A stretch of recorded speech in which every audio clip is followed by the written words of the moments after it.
Саламатсыздарбы? Лондондан BBC кызматын көрүп жатасыздар. Эл алчана спорт жаңылыктары менен тааныштырабыз. Мен Акшолпон Койчиева. АКШда ак үй үчүн күрөшүүнүн акыркы күнүндө Дональд Трамп өлкөнүн чалгындоо бюросун Хиллари Клинтондун каттары боюнча тергөөнү токтоткону үчүн айыптап чыкты. Күрд күчтөрү өздөрүн ислам мамлекети деп атаган топтон Ракка шаарын тартып алуу үчүн чабуулга өтүп жатканда, Түркия аймакта туруксуздук орнойт деп эскертүүдө. Биз ошондой эле Делидеги үй жайы жок кишилер үчүн ачылган кинотеатрлар тууралуу баяндайбыз. Республикачыл талапкер Дональд Трамп Американын президенттик шайлоосу Хиллари Клинтондун пайдасына бурмаланып жатат деп кайрада айтып чыкты. Өлкөнүн федералдык тергөө бюросу Клинтонго байланыштуу каралган электрондук каттарда кылмыштуулуктун далилдери табылган жок деп билдирген эле. Мичигандагы өнөктүгүндө Дональд Трамп FBI 8 күндө 650 000 катты карап чыга алмак эмес деп билдирди. Айыгышып таймашкан шайлоо өнөктүгү болду. Шайлоо күнүнө саналуу саат калганда Хиллари Клинтон жакшы кабар алды. ФБР анын президенттик талапкерлигине көлөкөсүн түшүргөн маселени чечти.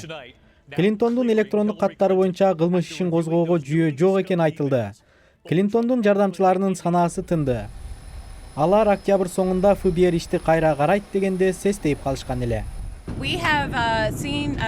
Биз директор Коминин Хиллариге жазган соңку катын көрдүк. Ал биз ойлогондой эле баары туура экенин көргөнүнө кубанычтабыз. Ал июль айында чыгарган тыянагын дагы бир ирет ырастады. Биз маселе чечилгенине кубанып турабыз. Ошентип шайлоо өнөктүгүндөгү дагы бир кыянат маселе Клинтондун пайдасына бурулуп жабылды. Бирок анын атаандашы кыйла-кыжалат болду. Дональд Трамп тергөө ишин Клинтонго ишеним артууга болбойт деген тейде пайдаланып жаткан. Ал чабуулунун изин кайтарайын деген жери жок. Дал ушул учурда атайын ылайыкташкан система аны коргоп жатат. Бул толугу менен ылайыкташкан система. Мен муну көптөн бери айтып келатам. 650 000 электрондук катты 8 күндө текшерип чыгуу мүмкүн эмес. Дональд Трамп таймаш жүрүп жаткан 10 чакты штатты чымын куюн болуп каршы терши кыдырууда. Ак үйгө кириш үчүн ал бул штаттардын дээрлик баарында жеңиши керек. Сурамжылоо көрсөткөн ажырым кууш экенине жана соңку жылуу кабарга чейин эле эртелей добуш берүүдө байкалган шайлоочулардын Клинтонго ыктаганы ага кайрат берип турду. Бирок ал тобокелге салбастан президент Обама менен бирге добушу чечиле элек штатта сөз сүйлөөгө камынууда. Ал андан кийин түн ортосунда өтчү жүрүшкө катышат. Сириянын ислам мамлекети аттуу топ көзөмөлдөгөн аймагындагы Ракка шаарына карай күрд күчтөрү чабуулга өттү. Британия, Америка жана Франция бул аскердик операцияга аба чабуулдары менен көмөктөшүүдө. Бирок коңшу Түркия чабуулду сынга алып, күрдтөрдүн Араб шаарына каршы чабуулу тынчтыкка салым кошпойт деп билдирди. Ракканы бошотуу боюнча көптөн бери күтүлгөн чара башталды. Бирок ал бир нече айга созулушу ыктымал. Өзүн ислам мамлекети деп атаган топ туннелдерди казып, жангиштилерди даярдап, халифаттын баш калаасы деп жарыялап алган шаарда бекинип алган. Биз азыр Нисада Ракка операциясын баштаганы турабыз. Мен бул чарага катышып жатканыма толкунданып турам. Себеби Ракка бүтүндөй жакынкы чыгыш үчүн эле эмес, ислам мамлекети тобунун өзү үчүн дагы өтө маанилүү шаар. Азырынча чабуулдун башында күрд жоокерлери турат. Аларды террорчулар деп эсептеген Түркиянын жини кайнады. Ак үй Араб шаары Раккага кирүүгө кийинчерээк араб согушкерлери тартылаарын айткан. Им тобу каратып алган жердин көбүн кайтарып алчу күчтөр жергиликтүү жоокерлерден түзүлүшү керек. Биз Ракканы бошоткон күчтөрдүн алдында негизинен ушул аймакта жашаган жергиликтүү арабтар болушу керек деп эсептейбиз. Ошондуктан биз бул жоокерлердин көбүн машыктырдык. Ал күчтөр биздин өнөктүк күчөгөн сайын бара-бара көбөйө бермекчи. АКШ имдин согушкерлери Ирактан Сирияга кирип баруусуна бөгөт коюу максатында Ракканы бошотуу чарасы Мосул чабуулу менен бир учурда башталышын каалаган. Бирок 3 аптадан берки аракетке карабай, Мосулда дале оор салгылашуулар жүрүп жатат. Раккада ого бетер узак жана каардуураак кармаш болушу ыктымал. Сиздер көрүп жаткан BBC кыргыз кызматынын жаңылыктар берүүсү программаны улантабыз. Иракта Мосул шаары уулуу түтүнгө чулганды. Өздөрүн ислам мамлекети деп атаган топтун согушкерлери чегинип баратып, 19 мунай кудугуна өрт коюп кетишти. Түтүн бир нече километр аралыкка жайылып, кишилер дем ала албай кыйналып жатканы кабарланууда. Ал ортодо Мосулдун түндүгүндөгү Башика шаарына 2 апта курчоодон кийин күрд күчтөрү кирип келгени дагы кабарланууда. Грузиянын мурунку президенти Михаил Саакашвили Украинанын Одесса аймагынын губернатору кызматынан кетти. Ал президент Петро Порошенкону реформаларды жүргүзүүдө чечкиндүү боло албай, Одессадагы коррупциялашкан топторду жеке өзү колдоп жатат деп айыптады. Грузин атуулугунан ажыраган Саакашвили коррупция менен күрөшүү үчүн Одессанын губернаторлугуна өткөн жылы дайындалган. Мароккодо климаттын өзгөрүүсүн ооздуктоо боюнча ири эл аралык жыйын башталды. Ал климаттын жылуулануусун чектөө боюнча жаңы эрежелерди киргизип, Париж макулдашуусуна кирбей калган жоболорду толуктамакчы. Катышуучулар АКШда Трамп жеңип чыгышынан кабатыр болууда. Анткени Трамп президенттикке келсе, климат келишимин жоём деп билдирген.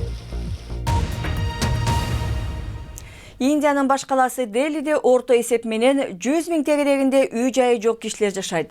Бул кишилер үчүн атайы арзан кинотеатрлар ачылган. Үй-жайсыз адамдар ал жакта көңүл ачып, аз да болсо турмуштун кызыгын көрө алат. Бул дүйнөдөгү эң арзан кинотеатр болсо керек. Анткени анын билеттери болгону 7,5 цент турат. Ал эле эмес, 15 цент төлөсөңүз түнү менен кино көрүп чыгууга болот. Бул Делидеги атайы үй-жайы жок адамдар үчүн ачылган кинотеатр. Бул жакка келгендер бири-бири менен баарлашып, маданий эс алууга мүмкүндүк алат. Демейде бул театрга мигрант жумушчулар жана араба тартып киши ташыгандар келишет. Бул жактагылар үй бүлөсүнө байланышкан же жеке иш менен келгендер. Булар үйүнөн алыс, жалгыз жүргөндөр. Маянасы өтө аз. Бирок бул жерден арзан кино көрө алышат. Дели боюнча бир нече ушул сыяктуу кинотеатрлар ачылган. Бул жерге күнүгө 200 киши келет. Бир жолу көчөдө жашаган кишини кинотеатрдан түртүп чыгарышканын көрүп боорум ооруган эле. Аларга аз да болсо жакшылык кылайын деп ушундай кинотеатрларды ачтым. Бир күн кечке тынбай иштеген кишилер бул жерге эс алууга келишет. Кишилер ар кандай нерсени кыялданат, бирок аларга кантип жетесиң? Кедейдин кыялдары чектелүү эле болот. Делинин көчөлөрүндө 100 000 чамалуу жакыр кишилер жашайт. Андыктан кино көрүү алардын колунан келген чектелүү жыргалчылыктын бири. Көчөдө жатканга полиция жол бербейт. Үй-жайсыздар үчүн өкмөттүк жайларда дагы талаптар өтө көп. Бул жерде болсо бизге эч ким тийишпейт. Эми спорт жаңылыктарына кайрылсак, британиялык Энди Мари азыркы учурдагы дүйнөлүк биринчи ракетка болду. Ал Париж Мастерс чемпионатын утуп, сербиялык Новак Джоковичти сүрүп түшүрдү. Маринин тренери Джейми Делгадо анын жеңиши Уимблдондагы АКШ ачык чемпионатындагы жеңиштери менен 2 олимпиялык алтынына кошумча болгондугун билдирди. Криштиано Роналдо келечегин Реал Мадрид менен байланыштырып, аны 2021 жылга чейин бул клубка байлай турган келишимге макул болду. 31 жаштагы оюнчунун учурдагы контракты 2018 жылы аяктайт. Бирок португалиялык чабуулчу Реал менен 36 жашына чейин ойномокчу. Ал аптасына $450 000 алып турат. Жаңылыктардын соңунда жөн суу эмес Атлантика океанын сүзүп өтөм деп бел байлап жаткан британдык тууралуу айта кетели. Бен Хупер бүгүн Сенегалдагы жээктен баштап 3000 километр аралыкты сүзүп өтүүнү көздөп жатат. Барысы планга жараша жүрсө, ал 4 айда түндүк Бразилиянын жээгине жетет. Океандан тоодой толкундары, акулалар, уулуу медузаларга карабай ал күнүнө 8 сааттан сүзүп, коштоп жүргөн кайыкта эс алып тамактанып турмакчы. Акулага караганда чагылган коркунучтуу, дейт Бен Хупер. Атлантикадан болбосо да ысык көлдөн сүзүп өтөм дегендер бар болду экен. Интернетти эсиңиздерге салам, биздин дарегибиз bbc-kыргыз.com. Сайтыбыздан АКШ президенттик шайлоо өнөктүгү тууралуу материалдарды таап окуй аласыздар. Берүүнү алып барган мен Акчолпон Койчиева, ободо кайра жолукканча саламатта болуңуздар.